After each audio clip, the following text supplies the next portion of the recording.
الحمد للہ علی کل حال والصلاة والسلام علی صاحب حسنہ و جمال اما بعد فاعوذ باللہ السمیع العلیم من الشیطان الرجیم بسم اللہ الرحمن الرحیم فاذکرونی اذکرکم واشکروا لی ولا تکفرون یا ایہا الذین آمنوا استعینوا بالصبر والصلاۃ ان اللہ مع الصابرین آمنت باللہ صدق مولانا العظیم وصدق رسولنا بلاغ المبین ونحن علی ذلک لمن الشاہدین والشاکرین والحمد للہ رب العالمین ان اللہ وملائکتہ یصلون علی النبی یا ایہا الذین آمنوا صلوا علیہ وسلموا تسلیما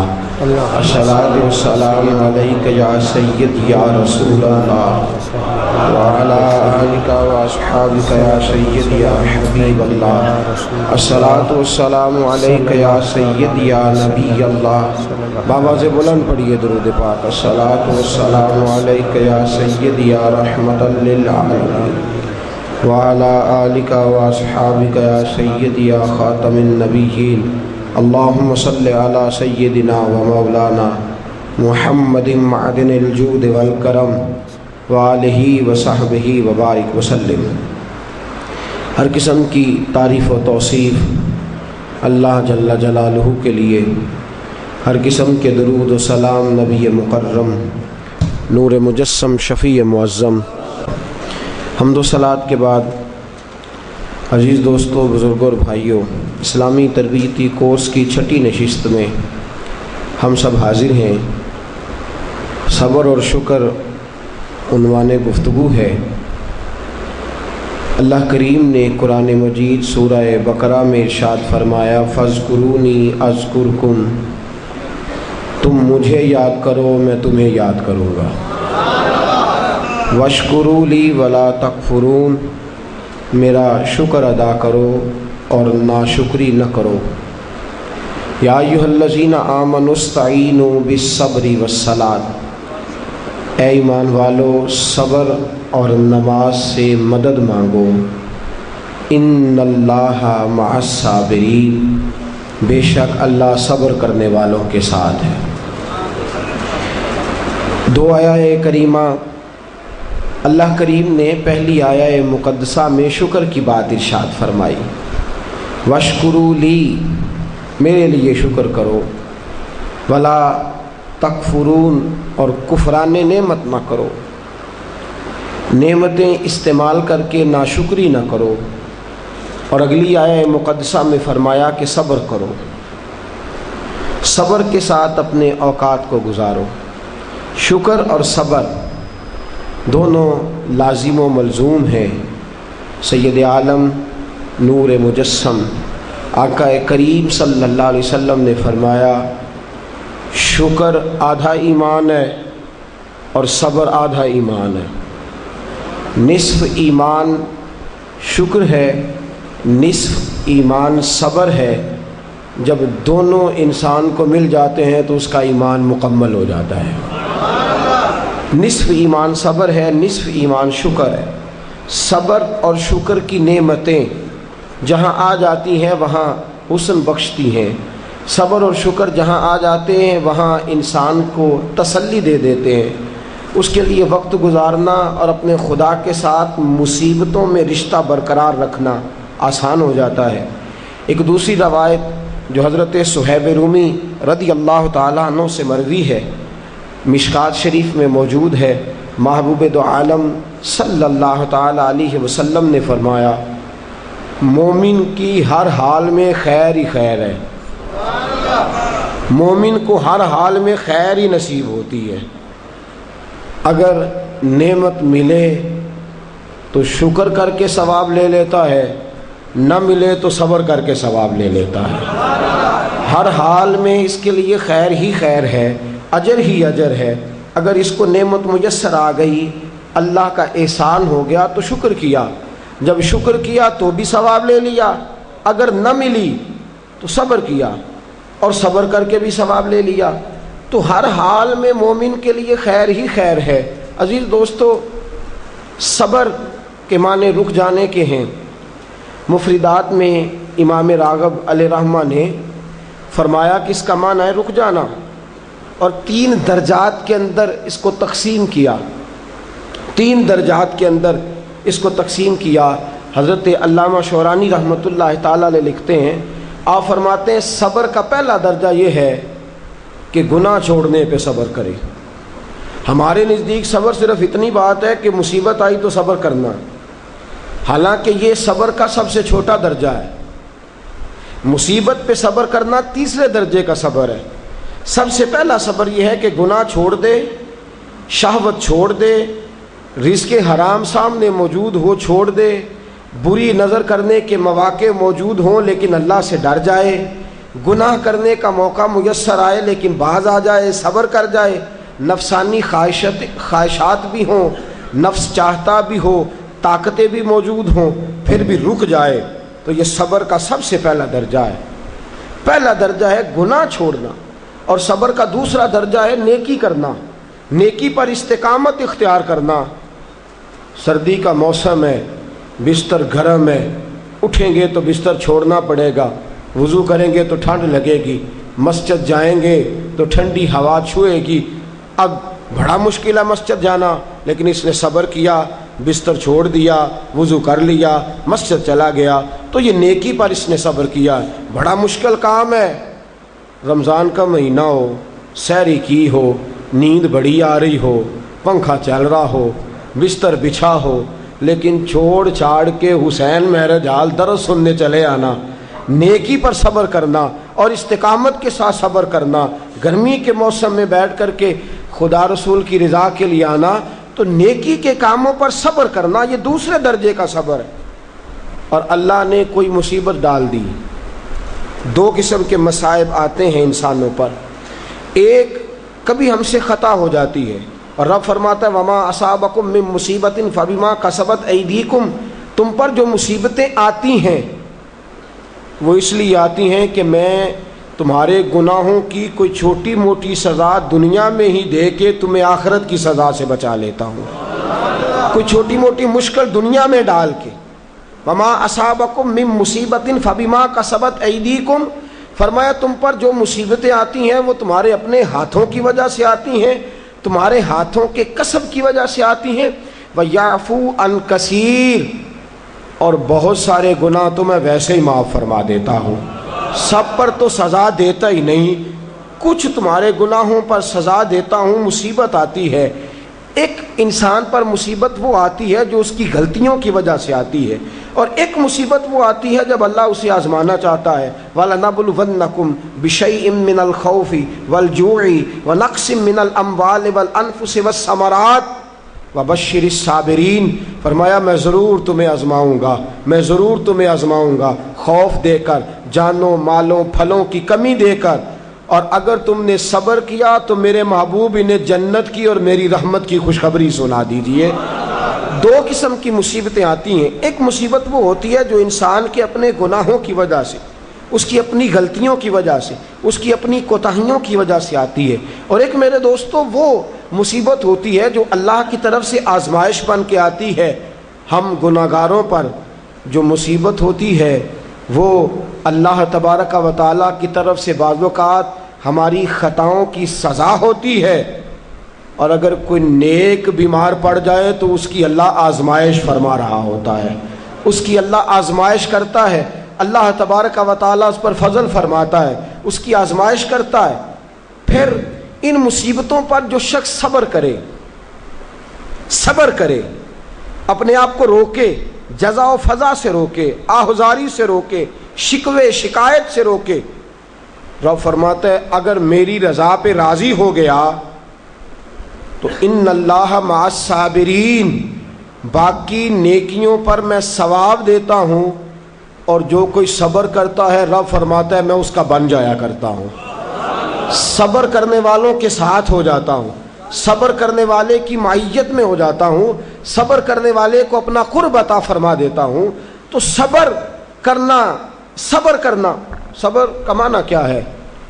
ایک ہے بیٹا فوت ہوا، 10 دن جم کے روئے، چلائے چیخے، بڑا کچھ کیا، اور 10 دن کے بعد کسی نے پوچھا کیا حال ہے؟ جی صبر آ گیا. یہ صبر نہیں ہے، یہ صبر نہیں آیا، یہ زخم صحیح ہو گیا ہے، اب آہستہ آہستہ زخم بھرنے لگا ہے. یہ صبر نہیں، وقت ایک مرہم ہے، اب تو مرہم آ گیا ہے تیرے زخموں پر. یہ صبر نہیں. صبر کیا ہے؟ صبر یہ ہے کہ عین اس وقت جب مصیبت آئی، عین اس لمحے جب پتا چلا کہ جوان بیٹا آنکھوں کے سامنے دم توڑ گیا ہے، اس نے کہا انا للہ و انا الیہ راجعون. یہ اللہ کی طرف سے تھا، اللہ ہی کی طرف رجوع کر گیا. عین مصیبت کے وقت سید عالم صلی اللہ علیہ وسلم نے فرمایا، روایت مشکات میں موجود ہے، دیگر کتب احادیث میں موجود ہے، فرمایا انما صبرہم عند الصدمۃ الاولی. فرمایا صبر یہ ہے کہ عین صدمے کے وقت جس نے صبر کیا، عین صدمے کے وقت، عین مصیبت کے وقت، عین اس وقت جب اس پر دکھ کا پہاڑ آیا، عین اس وقت جس نے صبر کیا، وہ اصل صابر ہے. حضرت ایوب علیہ السلام. توجہ ہے آپ کی میری بات پہ؟ نیند آ رہی ہے کہ چھا رہی ہے؟ آ رہی ہے کہ چھا رہی ہے؟ مجھے کل ایک ساتھی نے بتایا، کہنے لگے آپ مجھے بار بار جگاتے ہیں، مجھ پہ نیند آتی نہیں، مجھ پر چھائی جاتی ہے. تو آپ جگاتے ہیں تو میں کوشش بڑی کرتا ہوں پر چھائی ہوتی ہے. اگر میں ادھر سے جاگتا ہوں تو اس طرف سے آ جاتی ہے، ادھر جاگتا ہوں تو پیچھے سے آ جاتی ہے. تو بنیادی طور پہ آئی نہیں ہوتی، میرے اوپر چھائی ہوتی ہے. تو میرا خیال ہے وہ ایک آدمی کی بات ہے. اب آپ سارے نا یہ پروگرام بنا لیجئے گا، اور کل آپ بھی یہی مسئلہ بتانا شروع کر دیں کہ یہ آ نہیں رہی ہے، چھا رہی ہے. یہ صرف اس ایک دوست کے ساتھ مخصوص بات. حضرت ایوب علیہ السلام اللہ کے نبی ہیں. 18 سال جناب ایوب علیہ السلام کو اللہ نے صحت عطا فرمائی، تندرستی عطا فرمائی. اونٹ اتنے تھے کہ گنے نہیں جاتے تھے، گائیں اتنی تھیں کہ شمار نہیں کی جاتی تھی، بکریاں اتنی تھیں کہ شاید کوئی ایسی حویلی موجود نہ ہو جہاں ان کو سنبھالا جا سکے. فرشتے کہنے لگے مولا تو کہتا ہے تیرا یار ہے، اور وہ تو مال کے اندر لگا ہوا ہے، وہ تو اعلیٰ قسم کے مکانات میں، جائیدادوں میں، 7 بیٹے ہیں اور جوان بیٹے ہیں، وہ تو ہر وقت بچوں سے پیار کرتا رہتا ہے، تو کہتا میرا یار ہے.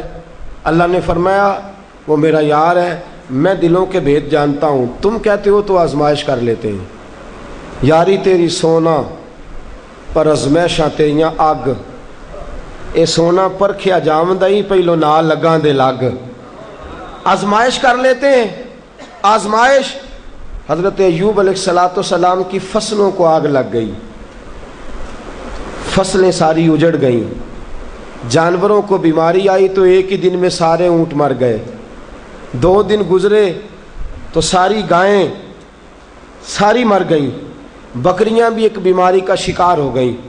جناب ایوب اور آپ کی زوجہ گھر سے باہر نکلے تو زلزلہ آیا. ایک ہی دن میں 7 بیٹے، ایک ہی دن میں وارث شاہ مان کری نہ وارثاں دا، رب بے وارثاں کر کے مار دئی. 7 بیٹے ایک ہی دن میں. ابھی صدمہ سر پہ تھا کہ رب نے بیمار کر دیا. پورے وجود پر پھنسیاں، پھوڑے، تکلیفیں. حضرت ایوب کی زوجہ آپ کی خدمت میں آئیں، کہنے لگی اے ایوب دعا کرو، آپ پیغمبر ہیں، آپ کے منہ سے تو لفظ نکلتے ہیں، اللہ قبول فرما لیتا ہے، آپ دعا کرو. کہنے لگے یہ بتا شفا کتنا عرصہ رہی ہے، مال کتنا عرصہ رہا ہے، یہ بتا میرے پاس اولاد کتنا عرصہ رہی ہے. کہنے لگی 18 سال.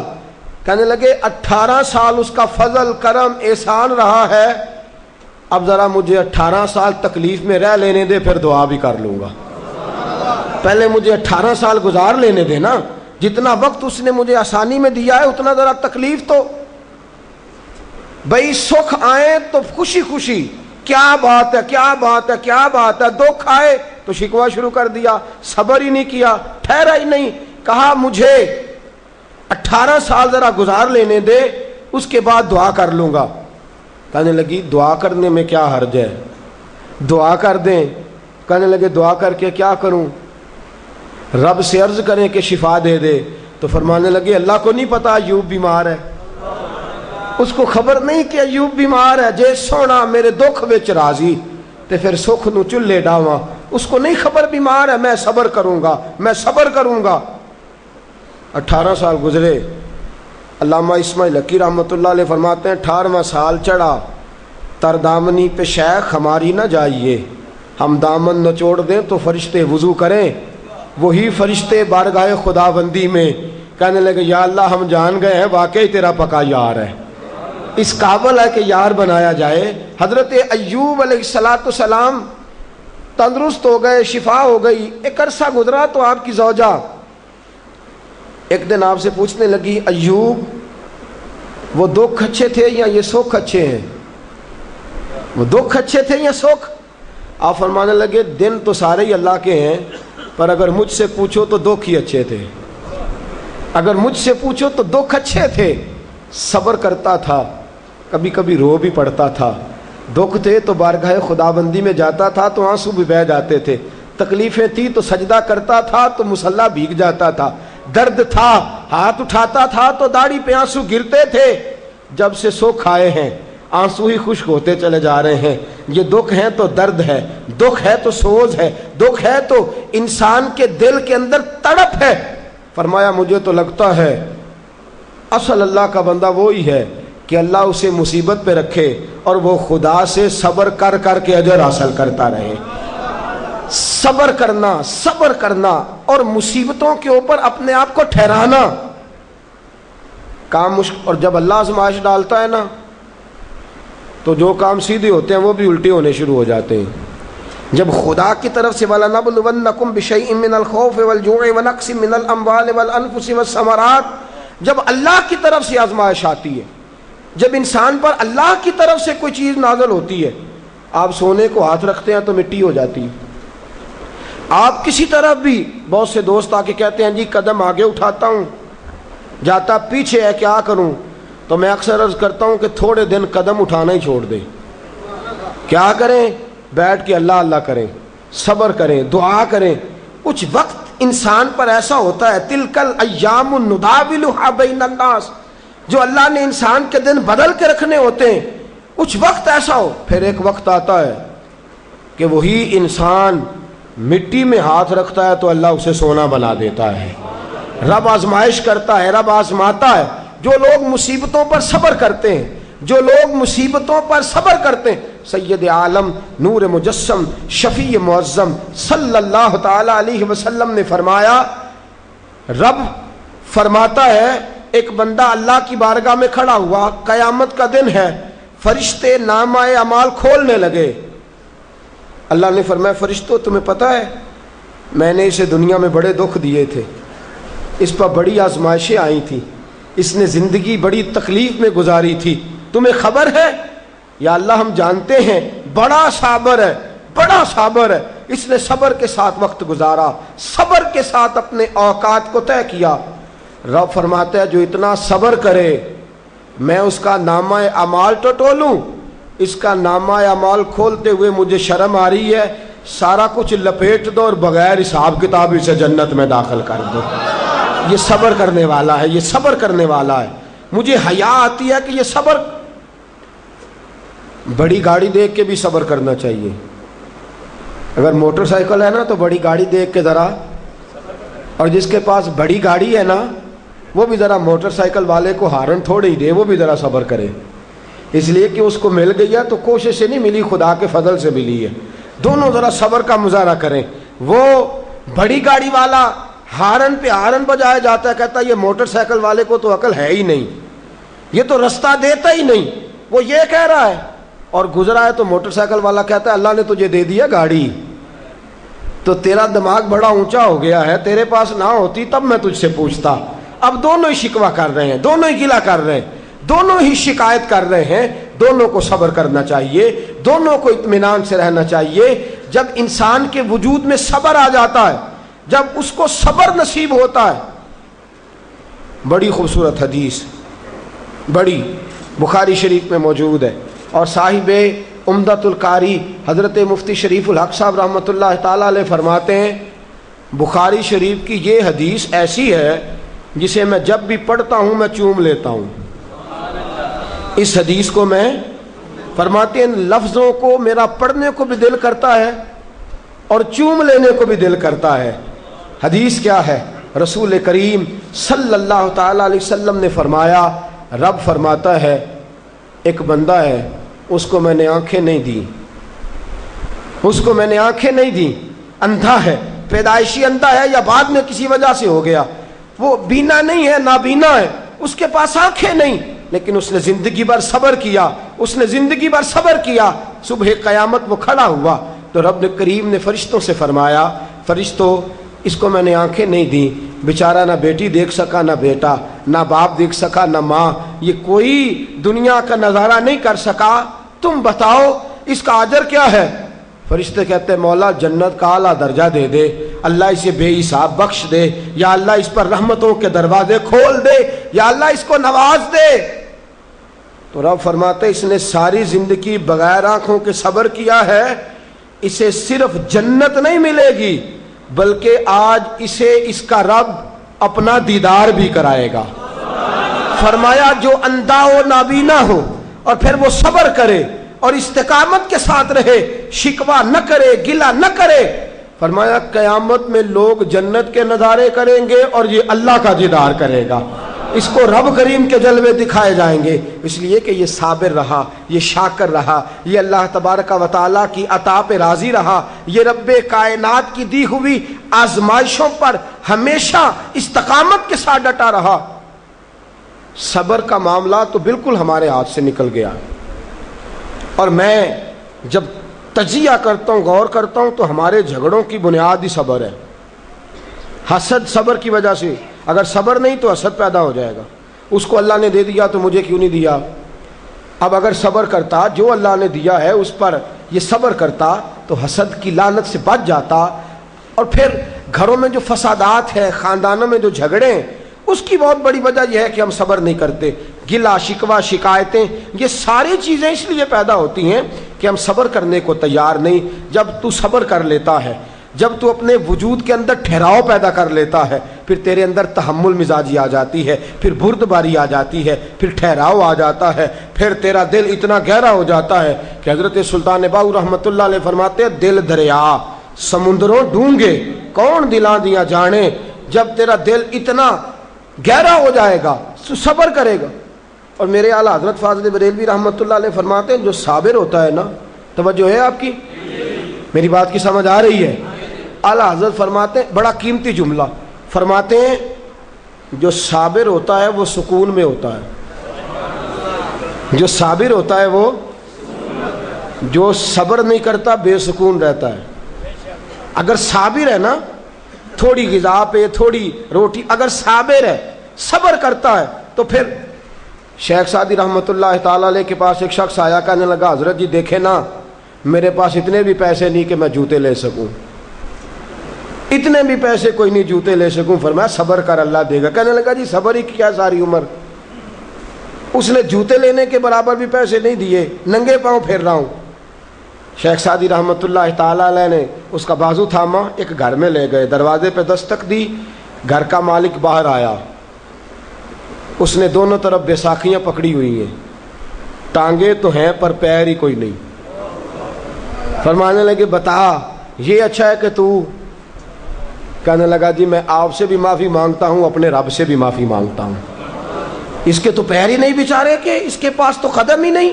دوستو جب صبر رخصت ہو جاتا ہے، جب صبر رخصت ہو جاتا ہے، نبی پاک صلی اللہ تعالی علیہ وسلم نے فرمایا خدا اگر تجھے مصیبت دیتا ہے نا،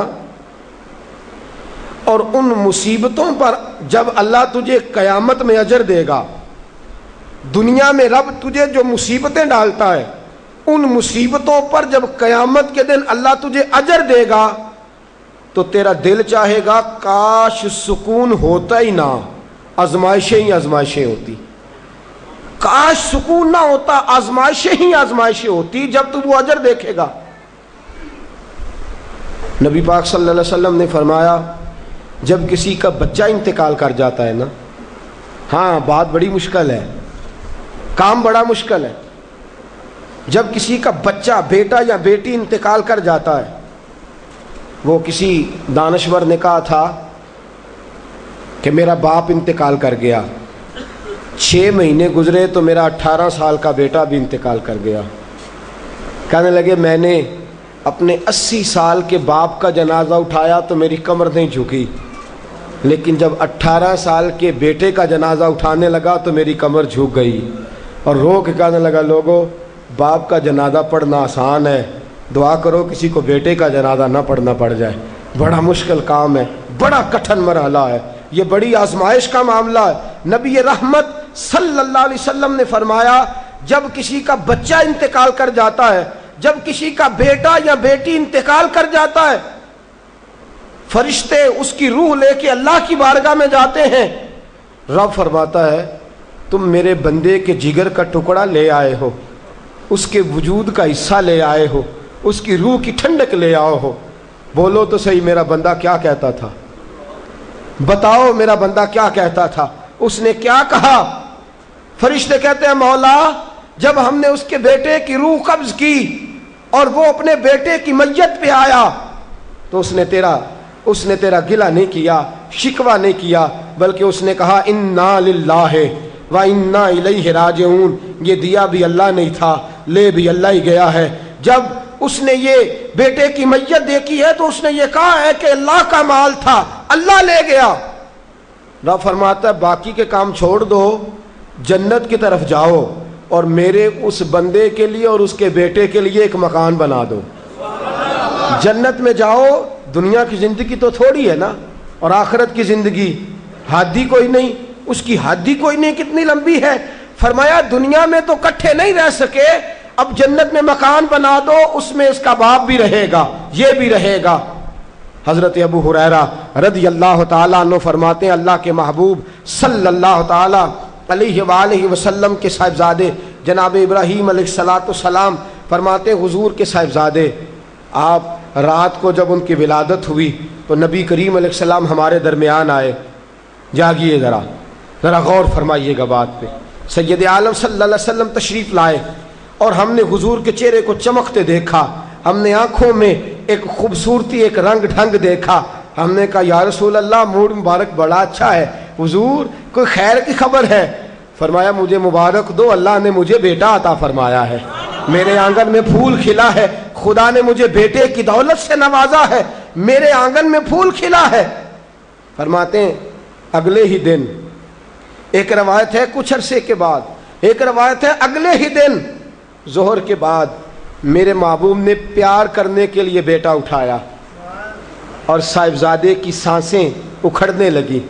رسول پاک کے صاحبزادے نبی پاک کے مقدس ہاتھوں میں سانسیں اکھڑ رہی ہیں. حضور کے دستے مبارک میں صاحبزادے نے وصال کر دیا. آنکھیں بند کی تو نبی کریم کی مقدس آنکھوں میں آنسو آئے. رات خوشی تھی، رات حضور مبارکیں وصول کر رہے تھے، رات مسکرا رہے تھے، صحابہ کے جرمٹ میں بیٹھ کر محبت کی بات ہو رہی تھی. ایک ہی تو رات گزری ہے، 24 ہی تو گھنٹے ہوئے ہیں، آنکھوں میں آنسو بھر آئے ہیں. حضرت عبداللہ ابن عمر رضی اللہ تعالیٰ عنہ عرض کرتے ہیں یا رسول اللہ آپ رو رہے ہیں؟ حضور صاحبزادے کا انتقال ہوا تو رو رہے ہیں؟ نبی رحمت صلی اللہ تعالیٰ علیہ وسلم نے فرمایا عبداللہ دل میرا غمزدہ ہے، آنکھوں میں آنسو ہیں، پر میں اپنی زبان سے وہی جملے کہوں گا جس سے میرا اللہ راضی ہوگا. میں کوئی بے صبری والی بات نہیں کروں گا، میں کوئی ایسا جملہ نہیں کہوں گا جس سے میرا خدا ناراض ہو جائے.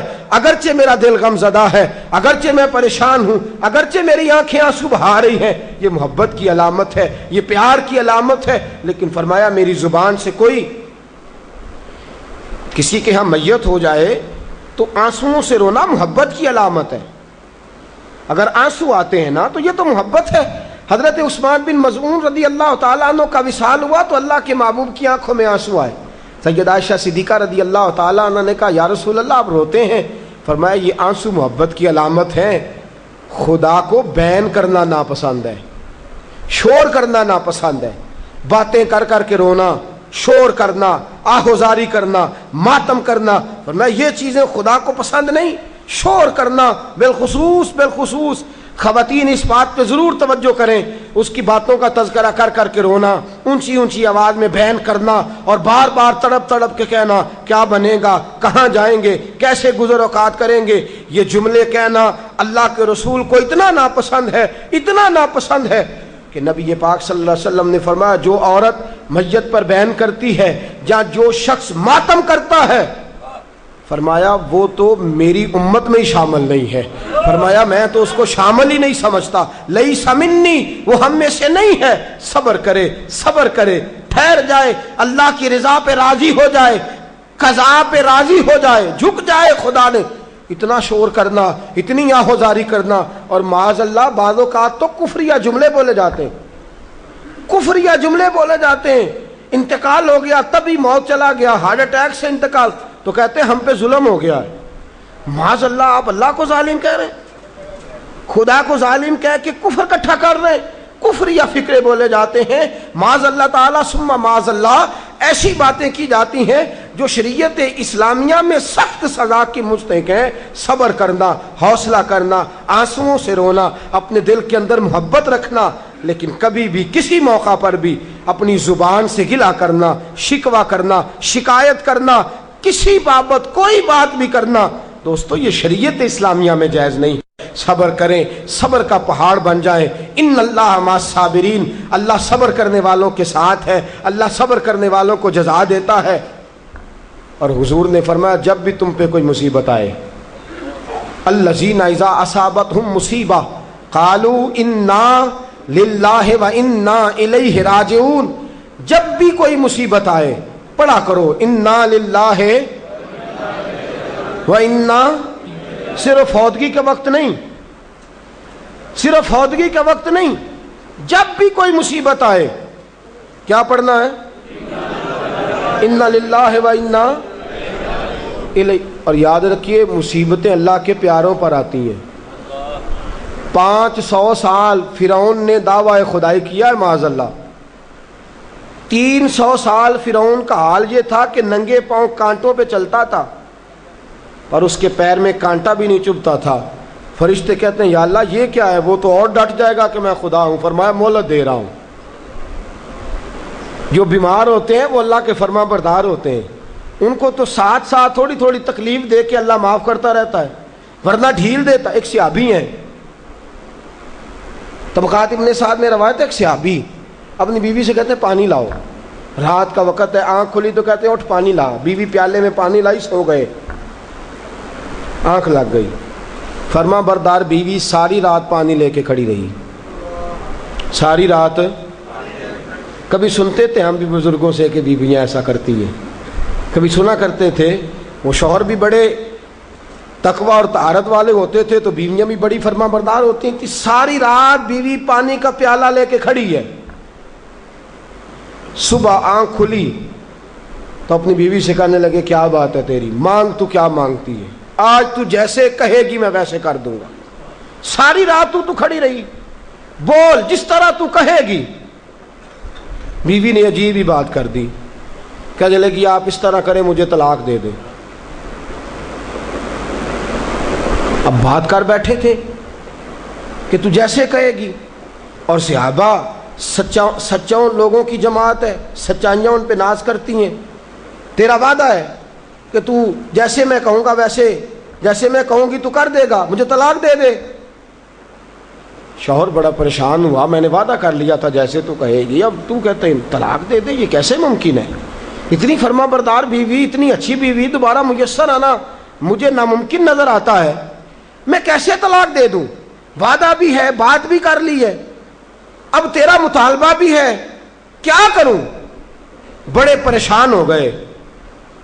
جب کسی طور بھی بات ہے نا مشکل مرحلہ، بات مشکل ہے نا، جیسے تو کہے گا، کہے گی میں ویسے، بندہ دعویٰ وہ کرے جو اس سے ہو جائے گی بات، جو دعویٰ کر. اچھا کچھ دوست آ کے کہتے ہیں جی کوئی حکم، کہتے ہیں نا، تو اگر ان کو یہ حکم دے دیا جائے کہ چھت پہ کھڑے ہو جاؤ ساری رات نماز پڑھو تو کیسا؟ مشکل ہے نا. تو بندہ یہ کیوں نہ کہے کہ جناب آپ حکم کریں، اگر میری پہنچ میں ہوگا تو میں اس پہ عمل کروں گا۔ اور پھر اگر حکم سنایا جائے نا، میں تو کبھی کبھی جو دوست قسم کے میرے تعلق والے لوگ ہیں وہ کہتے ہیں نا کوئی حکم، تو میں کہتا ہوں پہلے پکی بات کرو، پورا کرو گے نا؟ ایسے نہیں حکم کرا لینا چاہیے، پہلے پکی بات کرو، کر لو گے جناب کوئی حکم کسی قسم کا؟ حالانکہ ایسا ہو سکتا، یہاں تو بندہ اچھا صحابی کہہ بیٹھے جیسے تو کہے گی کر لگی طلاق دے دیں۔ بڑے پریشان ہوئے، کہنے لگے ایک موقع دیتی ہے، صبح چلیں گے حضور کی بارگاہ میں اور ہم دونوں اپنا مسئلہ پیش کریں گے، پھر جیسے اللہ کے نبی فرمائیں گے ویسے کر لیں گے۔ چلو ٹھیک ہے، اس پہ بات ختم ہوئی، سو گئے۔ صبح اٹھے، گھر ذرا دور تھا، دونوں میاں بیوی آ رہے ہیں مسجد نبوی کی طرف۔ رستے میں بیوی شوہر کو ٹھوکر لگی اور اتنا سخت گرے، ایک زخم پیر پہ، ایک ہاتھ پہ، ایک سر پہ، خون بہنے لگا۔ بیوی کہنے لگی اٹھیے اور گھر چلیے، مجھے طلاق نہیں چاہیے۔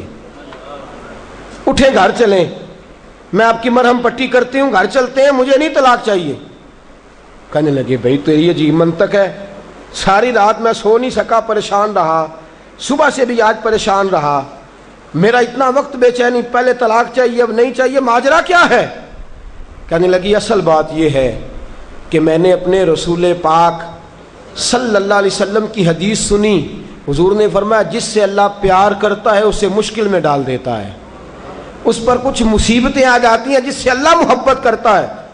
تو میں جب سے تیرے گھر آئی تھی میں نے کوئی مصیبت نہیں دیکھی تھی، تو میں سمجھنے لگی تھی کہ اللہ تجھ سے پیار نہیں کرتا، لیکن آج تجھے چوٹ لگ گئی ہے، تجھ پر کچھ تھوڑی مشکل آئی ہے، تو مجھے سمجھ آئی ہے کہ نہیں اللہ تجھ سے پیار کرتا ہے، لہذا میں تجھ سے طلاق نہیں رہوں گی، تیرے گھر کے اندر ہی وقت گزاروں گی۔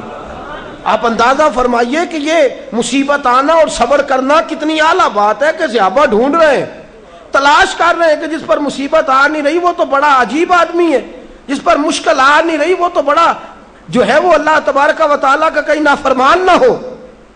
حضرت ام سلمہ رضی اللہ تعالیٰ عنہ فرماتی ہیں میرے شوہر حضرت ابو سلمہ رضی اللہ تعالیٰ عنہ بڑے شفیق، بڑے مہربان، بڑی اچھی طبیعت والے، بڑا پیار کرنے والے، خیال رکھنے والے، فرماتے میں سمجھتی تھی مدینے کی سب سے سکھی عورت میں ہوں۔ ان کا طریقہ یہ تھا کہ مسجد سے جب واپس آتے نا تو جو نبی کریم صلی اللہ علیہ وسلم سے سن کے آتے آ کے مجھے بھی سناتے، جو سن کے آتے آ کے مجھے بھی۔ اچھا ترقی مل جائے اگر تو گھر جا کے ہم بتاتے ہیں کہ نہیں جی؟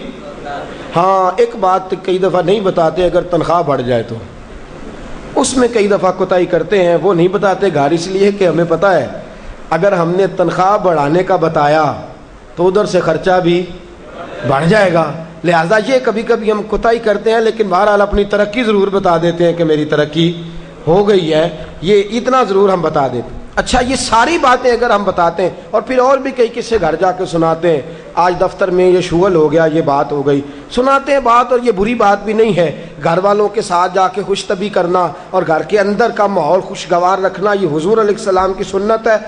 لیکن یہ جو ہم حدیث سنتے ہیں، فرمان سنتے ہیں، قرآن و سنت کی بات سنتے ہیں، یہ بھی ہمیں گھر جا کے سنانی چاہیے۔ صحابہ جو سن کے آتے تھے گھر جا کے یہ کام بھی کرنا چاہیے، یہ بھی صحابہ کی سنت۔ نبی پاک صلی اللہ تعالیٰ علیہ وسلم کے صحابی حضرت ابو سلمہ رضی اللہ تعالیٰ عنہ کی عادت ہے گھر جاتے اور جو حضور سے سنا گھر جا کے سناتے، آج آئے تو حضرت ام سلمہ رضی اللہ تعالیٰ عنہ فرماتی ہیں، آگے کہنے لگے آج میں نے بڑی پیاری حدیث حضور سے سنی ہے، تو بھی یاد کر لے۔ کہا وہ کون سی؟ کہا اللہ کے رسول صلی اللہ علیہ وسلم نے فرمایا جس پر کوئی مصیبت آئے اور وہ کہے انا للہ وَإِنَّا إِلَيْهِ رَاجِعُونَ، اور پھر یہ دعا مانگے کہ یا اللہ یہ جو تو نے مجھ سے چیز لی ہے مجھے اس کا بہتر نعم البدل عطا فرما۔ اِنَّا لِلَّہ پڑھے اور کہے یا اللہ جو دیا ہے اس کا بہتر نعم البدل دے۔ حضور فرماتے ہیں اللہ جو چیز لی ہوگی اس سے بہتر چیز اسے عطا فرما دے گا۔ یہ حدیث گھر جا کے سنائی۔ حضرت ام سلمہ کہتی ہیں میرا چراغ بھی بجھ جاتا تو میں پڑھ دیتی اِنَّا لِلَّهِ وَإِنَّا إِلَيْهِ رَاجِعُونَ۔ میں نے وظیفہ پکا لیا، میں اس پہ مکمل طور پر استقامت کے ساتھ عمل کرنے لگی۔ فرماتی ہے مجھ پر ایسی مصیبت آئی جو میرے لیے بڑی مشکل ہو گئی، میرے شوہر حضرت ابو سلمہ انتقال کر گئے۔ فرماتی ہیں میں نے پڑھا انا للہ و انا الیہ راجعون، میں نے کہا یا اللہ مجھے بہتر نعم البدل عطا فرما۔ فرماتی ہیں پڑھ تو لیا، حضور کے فرمان پر یقین بھی تھا، لیکن دل میں خیال تھا کہ ابو سلمہ سے اچھا شوہر تو مجھے مل ہی نہیں سکتا، اس سے زیادہ دھیما تو مجھے مل ہی نہیں سکتا۔ اور فرماتی ہیں پھر میں سوچتی تھی اب میری عمر بھی جوانی کے نہیں، بڑھاپا آ گیا ہے، رنگ بھی گورا نہیں، بچے بھی میرے پاس ہیں، کیسے بہتر نعم البدل ملے گا؟ اور دوسری جانب حضور کی حدیث ہے کہ اگر تم مصیبت کے وقت پڑھو گے انا للہ و انا الیہ راجعون، مصطفیٰ کا فرمان بھی بدل نہیں سکتا، جو دن کو کہہ دیا دن ہے تو دن نکل آیا، جو شب کو کہہ دیا شب ہے تو رات ہو کے رہی۔ خدا نے ان کی زباں کو وہ اختیار دیا، جو نکلی منہ سے ان کے وہ بات ہو کے رہی۔ یہ تو ہو نہیں سکتا کہ حضور فرمائے اور ایسا ہو نہ۔ فرماتی ہیں پڑھ بھی لیا، عدت کے دن مشکل سے گزارے، عدت ختم ہوئی، میرے دل میں حدیث بھی ہے کہ حضور نے فرمایا اللہ بہتر نعم البدل دے گا، اور دوسری جانب یہ بھی ہے کہ ابو سلمہ سے اچھا شوہر نہیں مل سکتا۔ فرماتی ہیں لوگوں حضور کے فرمان پر قربان جاؤں اور مصطفیٰ کریم کی حدیثوں کے نثار جاؤں۔ مجھے تو اس وقت پتا چلا جب اللہ کے رسول نے پیغام بھیجا کہ میں تیرے ساتھ نکاح کرنا چاہتا ہوں، جب اللہ کے رسول نے پیغام بھیج دیا کہ میں نکاح کرنا چاہتا ہوں۔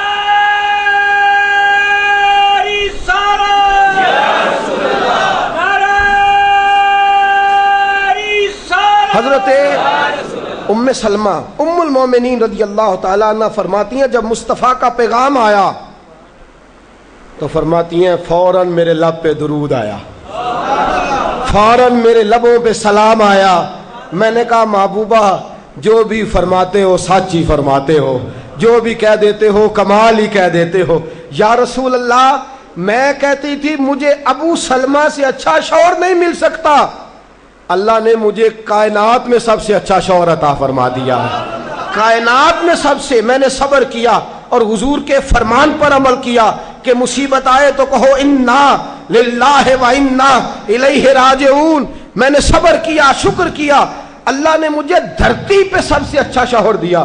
اور حضرت ام المومنین ام سلمہ رضی اللہ تعالیٰ عنہ عرض کرتی ہیں یا رسول اللہ میرا رنگ بھی گورا نہیں، حضور عمر بھی میری بڑھاپے کے قریب ہے، بچے بھی ہیں، روپ بھی نہیں تو میرا رنگ بھی نہیں، میری رومی ورگی چال بھی نہیں تو میرا جامی ورگا عشق، حضور کوئی ایسی چیز نہیں جو آپ کے قابل ہو۔ یا رسول اللہ تو امیر حرم میں غریب بے نوا، تو کجا من کجا۔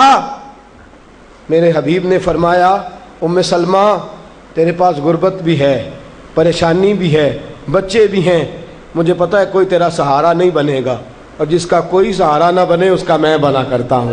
فرمایا اس لیے تیرے ساتھ نکاح کرنا ہے تاکہ تجھے سہارا میسر آ جائے۔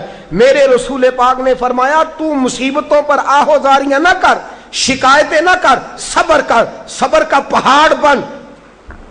اور اعلیٰ حضرت فاضل بریلوی نے لکھا ہے، آپ فرماتے ہیں جتنا کوئی بڑا صابر ہوگا اتنا اللہ کے قریب ہوگا، جتنا صبر زیادہ ہوگا اتنا قرب زیادہ ہوگا۔ صبر کرنا سیکھیں، تھوڑے رزق پر صبر، اللہ کی طرف سے آنے والی آزمائش پر صبر۔ باپ بھی تھوڑا صبر کرے، اگر بیٹے نے اپنا گھر بسا لیا ہے تو اب تھوڑا صبر کرے، اطمینان کے ساتھ وقت گزارے۔ اماں بھی تھوڑا صبر کرے، بیٹا اسی کا رہے گا، تھوڑا صبر کرے۔ بہو بھی اگر آ گئی ہے نا وہ بھی تھوڑا صبر کرے، ذرا اطمینان کے ساتھ رہے۔ اس کو کسی نے جنا ہے، کسی نے اس کو پالا ہے، کسی نے اس کو بیاہا ہے، وہ ذرا صبر کرے، اطمینان۔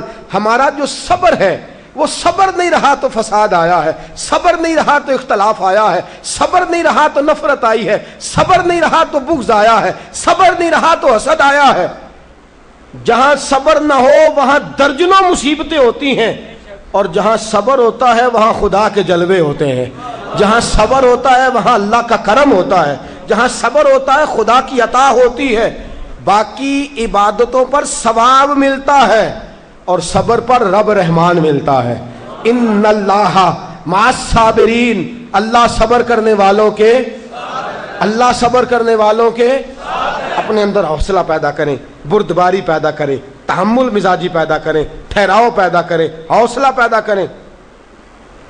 امام اعظم ابو حنیفہ بڑی آخری اور بڑی سخت بات، امام اعظم ابو حنیفہ رحمۃ اللہ علیہ، والدہ کی عمر 90 سال سے زیادہ ہے، آپ کے والد صاحب انتقال کر گئے۔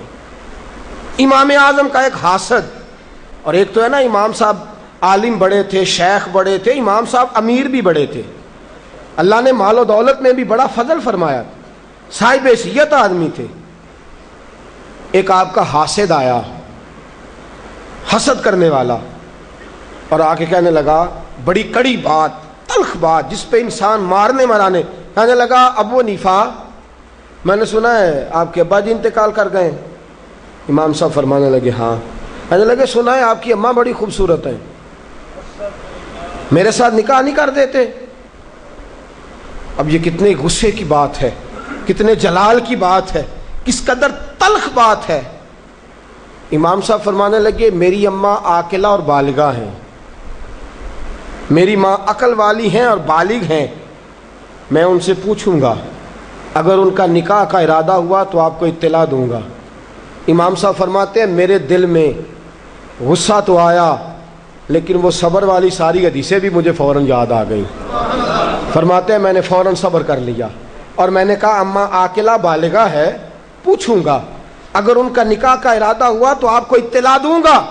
کہتے ہیں یہ کہہ کے میں نے اپنے دل میں کہا مولا اتنے لمبے بھی امتحان نہ لیا کر، کوئی ماں کے بارے میں صبر کیسے کرے، کوئی باپ کے بارے میں صبر کیسے کرے، یا اللہ اتنے دل میں کہا، لیکن مولا میں نے تیری رضا کے لیے صبر کر لیا ہے، اور میں نے حوصلے کا دامن نہیں چھوڑا۔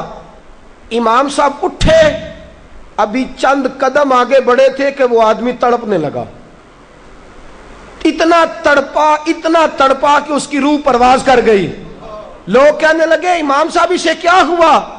کہنے لگے ابو حنیفہ کے صبر نے اس کی جان لے لی ہے، ابو حنیفہ کے صبر نے اس کی، فرمایا اتنا صبر کر، اپنے مخالف کے مقابلے میں اتنا صبر کر، اتنا صبر کر، اتنا صبر کر کہ اس کی جان ہی لے لے۔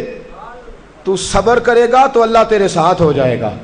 امام صاحب فرماتے ہیں وہ انتقال کر گیا تو فوراً میں نے کہا یا اللہ تیرا فرمان سچا ہے، ان اللہ مع الصابرین، واقعی تو میرے ساتھ ہے، میں نے صبر کیا تو ساتھ ہے۔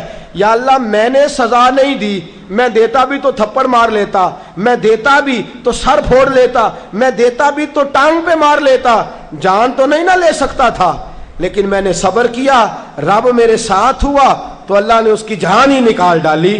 ابو حنیفہ کے صبر نے اس شخص کی جان لے لی۔ صبر کیجئے، صبر کیجئے، صبر کیجئے، جس کے پاس صبر کا دامن آ گیا وہ انسان کامیاب ہو گیا، اس کو خدا کی معیت نصیب ہو گئی، اس سے اللہ کا قرب میسر آ گیا۔ اور جو بے صبر ہے وہ بے سکون ہے، جو بے صبر ہے وہ لڑائی کرے گا، حسد کرے گا، جھگڑا کرے گا، بغض رکھے گا، بڑا کچھ کرے گا۔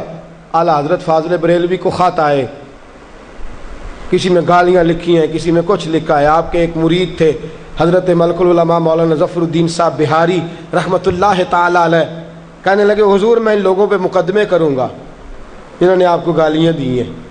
اعلیٰ حضرت فرمانے لگے میری فلاں الماری سے خط نکال کے لاؤ۔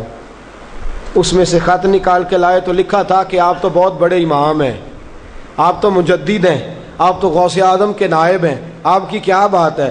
فرمانے لگے جنہوں نے میری تعریفیں کی ہیں پہلے ان کو جائیدادیں تقسیم کرو نا، جنہوں نے تعریفیں کی ہیں پہلے ان میں جائیدادیں بانٹو، اور پھر جو میرے مخالف ہیں ان پر مقدمے کر لینا۔ آنے لگے حضور جائیدادیں تو ہم نہیں بانٹ سکتے۔ فرمانے لگے پھر مجھے صبر کرنے دو، مجھے امید ہے میں صبر کروں گا تو اللہ مجھے زیادہ اجر عطا فرمائے گا۔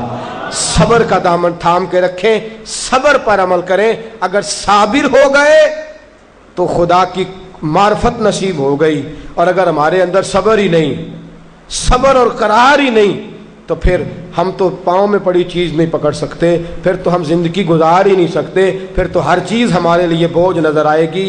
اللہ صبر اور شکر کی توفیق عطا فرمائے، ہمیشہ مدحت خیر الانام میں گزرے، دعا ہے یہ عمر درود و سلام میں گزرے۔ آخر دعوانا ان الحمدللہ۔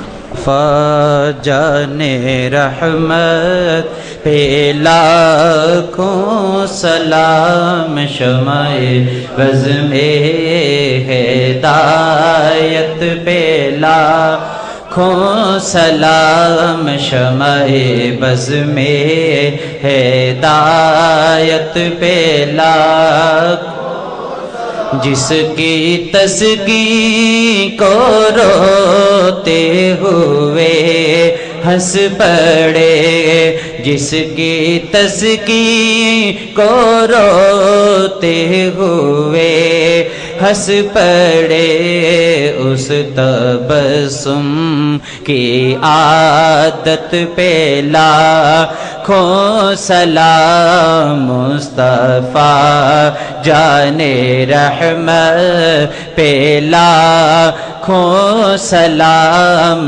شمع بز میں غریبوں کے آقا پہ بے حد درود ہم غریبوں کے آقا پہ بے حد درود ہم غریبوں کے آقا پہ بے حد درود ہم غریبوں کے آقا پہ بے حد درود ہم غریبوں کے آقا پہ بے حد درود ہم فقیروں کی سرور پہ لاکھوں سلام مصطفیٰ جان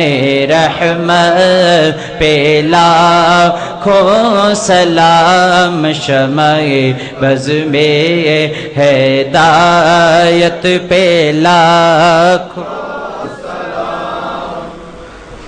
یا رسول اللہ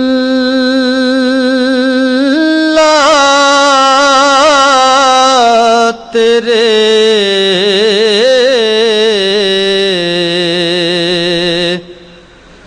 در کی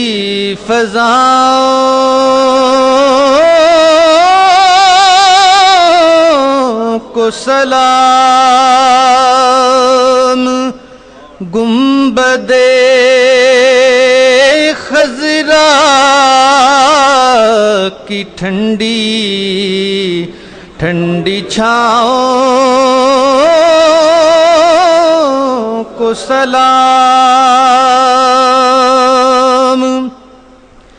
جو مدینے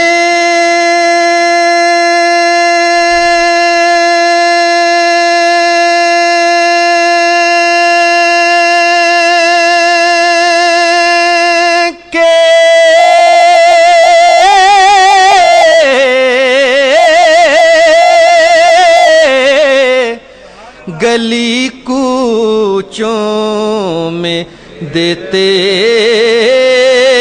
ہیں صدا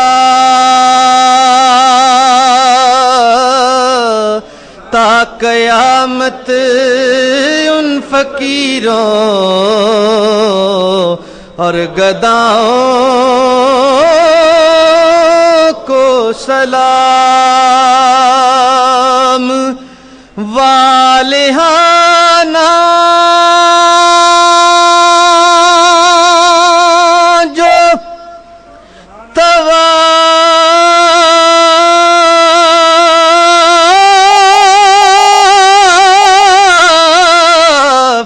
روضائے اقدس کریں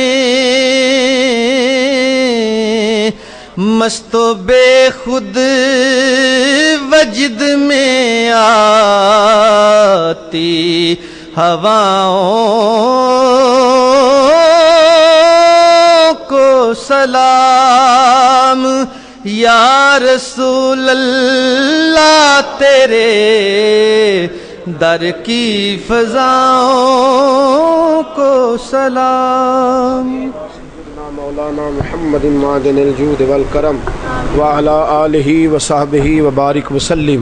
اللہ کریم ہماری حاضری کو درجہ قبولیت عطا فرما، مولا کریم جذبوں میں خلوص عطا فرما، مولا کریم اپنے ذکر و فکر پر کامل پابندی کی توفیق عطا فرما، مولا کریم سجدوں کا ذوق عطا فرما، عبادتوں کا شوق عطا فرما، تلاوتوں کی لذت سے آشنا بنا دے۔ مولا کریم رمضان المبارک کی ساری برکتیں عطا فرما، ساری سعادتیں عطا فرما۔